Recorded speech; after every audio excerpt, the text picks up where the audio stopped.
Welcome to another episode of Woo with Proof. I'm Lindsay, your transformation coach for women. Now let's get into today's episode. So I want to talk about something that has happened to pretty much every woman I've ever coached and every woman I've ever been friends with, and also me multiple times. And yet every single time it happens, most of us act completely shocked by it. You want something really badly. You do everything right. You stay positive. You do the work. You journal about it. You visualize it. You try to release it. You call it in. You release it again. And nothing happens.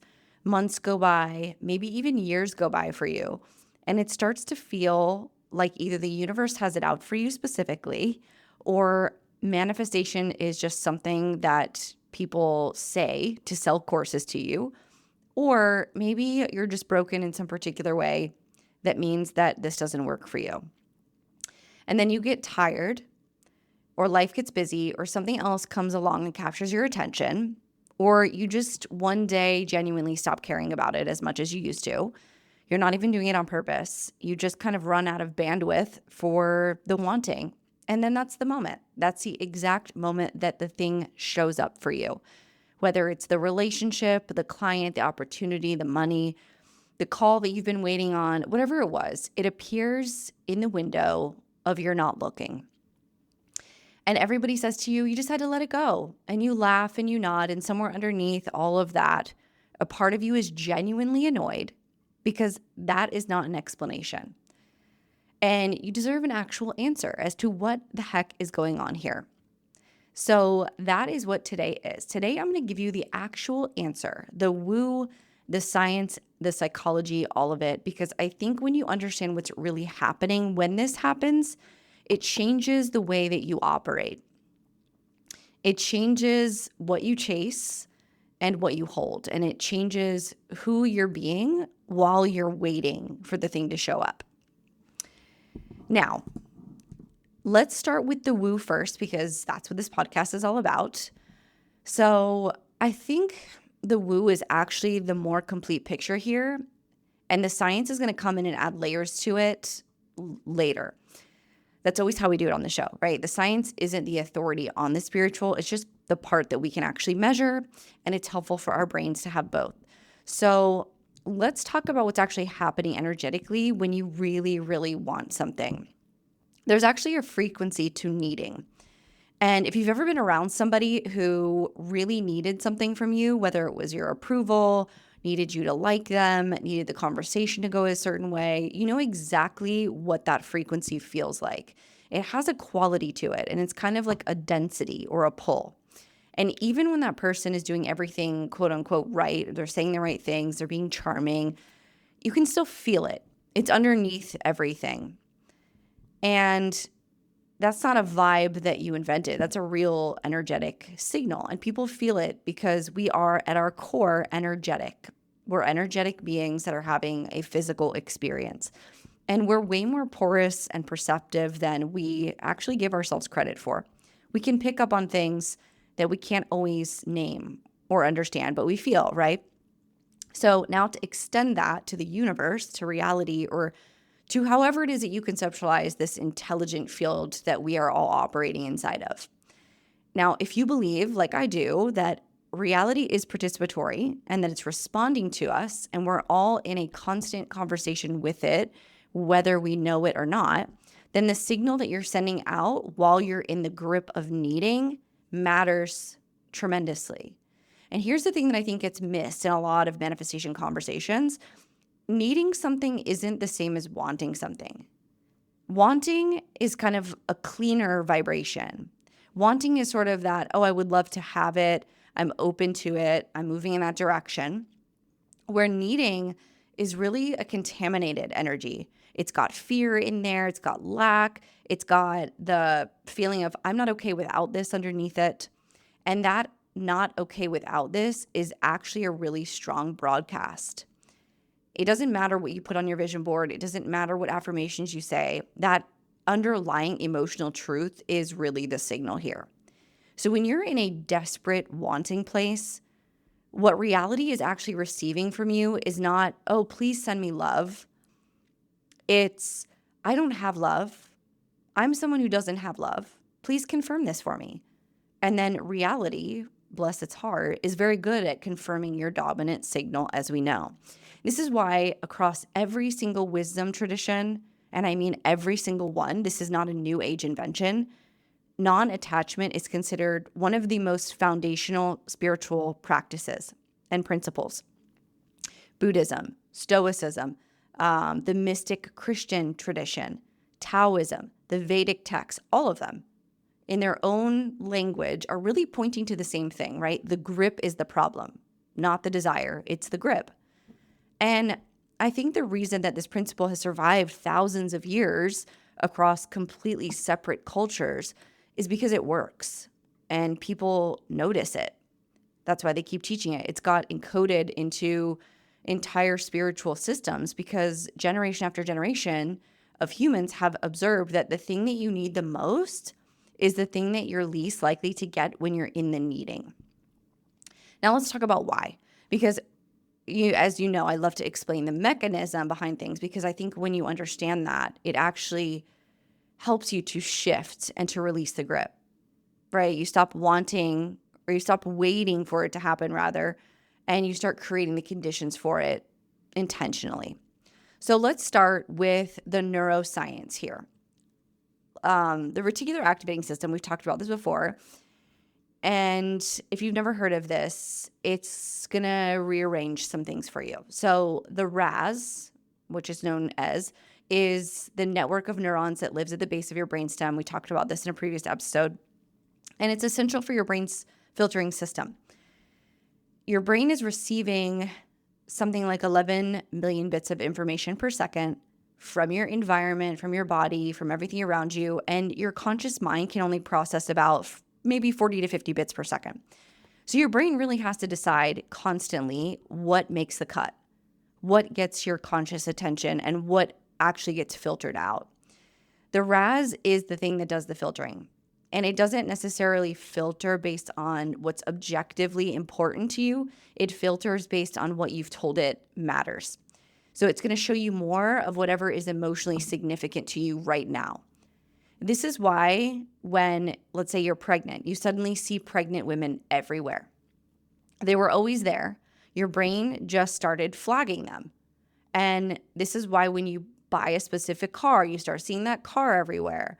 Or when you're thinking about starting a business and suddenly you hear conversations about entrepreneurship in every single room that you walk into, or you're thinking about an idea for a business and then suddenly everybody around you is doing the same thing, right?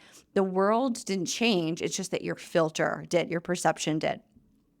Now, if we apply this to wanting, when you're in the active, sort of desperate wanting of something, your RAS is on maximum alert for it. It's scanning constantly. And every single interaction is being assessed through the lens of, is this it? Could this be it? What about this, right? And that constant scanning does something really interesting and not in a good way. It creates what researchers call a cognitive narrowing effect. So when your brain is hyper-focused on finding a specific thing, your perceptual field actually contracts. So you see less, not more. And you miss the adjacent opportunities because you're so locked onto the shape of what you decided that the thing should look like. The relationship shows up as a friendship first, and you miss it. The business opportunity comes through as a conversation that doesn't look like a business, and you dismiss it. The door is open, but it doesn't look like the door that you were expecting, so you just walk past it. And then there's the attachment piece. And this is where psychology comes in and gets really specific. Now, researchers distinguish between what they call goal pursuit and goal attachment. Goal pursuit is healthy. You have a direction. You take constant or consistent action towards it. You stay engaged. That's how things get built, right? That's functional. Now, goal attachment is completely different. That's when your emotional state, your sense of being okay, your feeling of safety, your self-worth, it becomes fused with the outcome. When you don't just want the thing to happen, you need it to happen in order to feel okay. And the moment that that fusion occurs, your nervous system starts treating the absence of the outcome as a genuine threat. So think about what this means physiologically. Your threat response activates, your cortisol spikes, you move into some version of fight, flight, freeze. And now you're making decisions and having conversations or walking into rooms from that state, basically from a body that's in survival mode. Have you ever looked back at the version of yourself who was desperately trying to make something work and thought, oh God, I was so much? Yeah, that's your nervous system in a threat response. That is not you at your best. That is you in a controlled panic trying to grip to something and bring it into existence with your bare hands. And here's the thing about operating from a threat state that most people don't talk about. It doesn't just feel bad, it actually functionally impairs you. Your prefrontal cortex, which is the part of your brain responsible for creative thinking, for reading social situations accurately, for making nuanced decisions, or for generating solutions, it goes partially offline when your threat response is activated. So you literally have less intelligence available to you. You become less interesting to be around, less creative in your problem solving, less able to see options that are right in front of you. The desperation isn't just energetically unattractive, it's making you neurologically less capable of getting the thing that you want. Now, the moment that you genuinely shift, not like a fake release, that I'm not talking about like a fake release, like pretending. The moment that you genuinely let the grip go is what I'm referring to here. Your nervous system deactivates the threat response.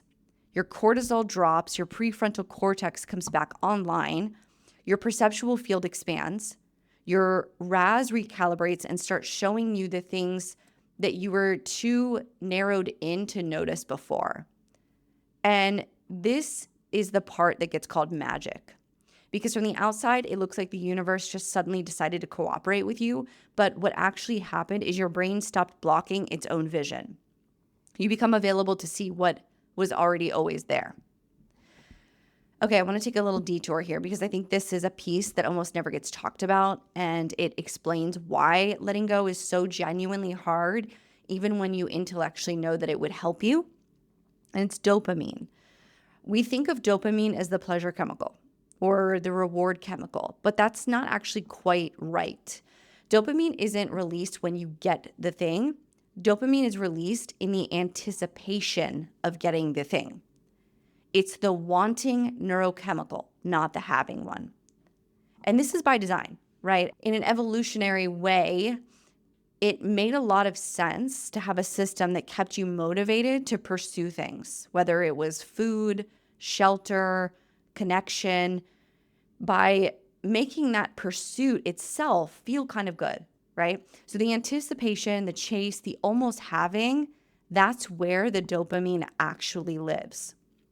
Which means that when you're in the active wanting of something, your brain is giving you hits of dopamine around the wanting itself. The journaling about it, the imagining it, the almost got it moments, the revisiting why you want it, the talking about wanting it with your friends, all of that is actually dopamine. And dopamine is addictive by design.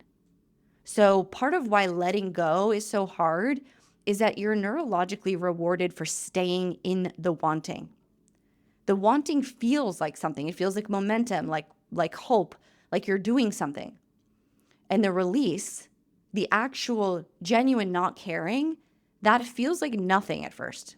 In fact, it actually feels like loss because you're coming off the dopamine. And this is why just let go doesn't work as an instruction. You're asking someone to voluntarily walk away from a neurochemical loop that their brain has been running, sometimes for years. You need something to replace that with. You need your attention to land somewhere that generates its own momentum, its own reward, or its own pull. Which is why the women who manifest the fastest are usually the women who are the most genuinely invested in their own lives.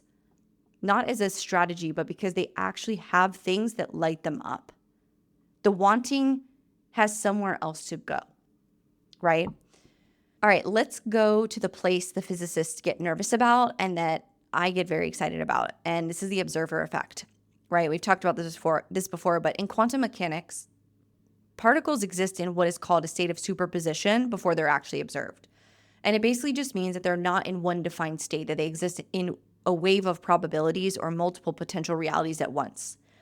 The moment that an observer measures or observes the particle, the wave function collapses. One possibility becomes the reality. Now, mainstream physics is very careful about how far they extend this principle, and they'll tell you that this applies at the quantum scale, but not necessarily at the macro level of human experience. And I hear that, but I also think that there's a conversation that is genuinely not settled here, and the mystics got there first. Because here's what every wisdom tradition has been pointing at for thousands of years. Reality is participatory. You are not just a passive observer moving through a fixed world. You're in a relationship with the real world around you. And what you bring to it, it reflects back to you.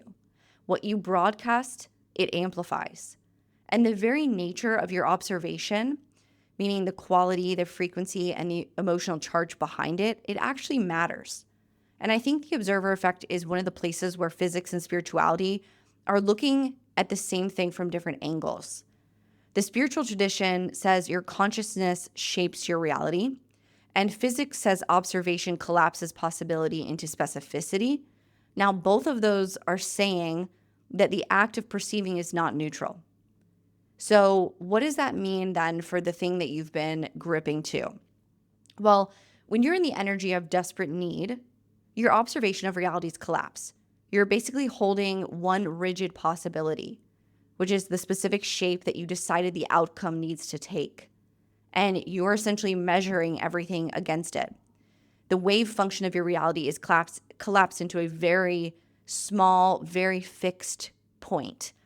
And there's essentially no room for anything else to arrive in a form that you didn't predict. So when you genuinely release, when you move into what I'd call open receiving, your observation starts to expand. You're not measuring against one fixed outcome. You're actually available to multiple possibilities. The field of potential stays open. And that's when things can come in from angles that you didn't necessarily plan for. That's when the unexpected introduction leads somewhere. That's when the conversation you weren't looking for turns into the opportunity. That's when reality has enough room to actually move. So non-attachment from a quantum perspective is basically keeping the wave function open. It's saying, I have an intention and I'm not collapsing the infinite ways it could arrive into one specific acceptable form, if that makes sense. Now, I think that this gets lost sometimes because this is not about being passive. It's not about just sitting on your couch in a state of Zen indifference, waiting for things to appear in your life. Your intention is still required here. Action is still required. The direction is still yours to set. But there's a difference between moving towards something from a place of wholeness and possibility versus running toward it from a place of fear and lack. Same action, but completely different signal here and completely different result that you're going to get. So let's move into the identity piece. Now, this is the part where I'm going to say something that might be a little uncomfortable. And I'm going to say it anyway because I think that it's a piece that actually really does start to change things. Now, most of the time, when you're gripping to something that hard, it's not actually about the thing. I want you to think about the last time that you desperately wanted something, whether it was a relationship or some level of success or a specific outcome. And I want you to really ask yourself, what did you think that thing was going to do for you? Not like the surface answer, but really underneath that. I'll go first. There was a period of my life where I was so focused on a specific relationship working out that I was genuinely not present for anything else in my life. And when I really got underneath it, like actually excavated it, what I found was that I thought the relationship was going to prove that I was somebody worth choosing. And that was the actual want, right? It wasn't the person, it was the proof. And there's no relationship that can do that job, because that job is an inside job. And until I did the inside work, until I became someone who already knew she was worth choosing, not just as a concept, but actually felt it in my body, in my daily experience, I was always going to be gripping to it, because I needed that external confirmation of something that I hadn't yet given to myself. And this is what I mean when I say identity is the operative mechanism of manifestation. It's not just a nice, fluffy philosophy. It's the literal reason the grip forms. You don't desperately need things you feel whole without, okay? Think about the areas of your life where things flow easily for you, where opportunities just seem to show up, where you're not white-knuckling the outcomes. I would bet that those are areas where you already feel fundamentally okay, where you have the internal evidence of your worth and capability, where the outcome doesn't carry your self-concept. The areas where you grip are the areas where some part of you doesn't yet believe you're the kind of person who gets to have it. And this is why just let go doesn't work. You can't release the grip without addressing what's underneath the grip, right? You can't fake it. You can't perform detachment. You can do the spiritual practices and say all the words, but your nervous system already knows. Reality knows. The frequency underneath the performing is still running. So real release, the kind that actually does shift things, happens when you do the identity work. When you excavate the fragment that formed underneath that particular want. When you find the place where you decided you weren't the woman who gets to have this, and you heal it there. When you become someone who genuinely doesn't need the outcome to confirm something about yourself, right? Because here's what happens at that point. You still want it. The desire doesn't disappear, it doesn't go away.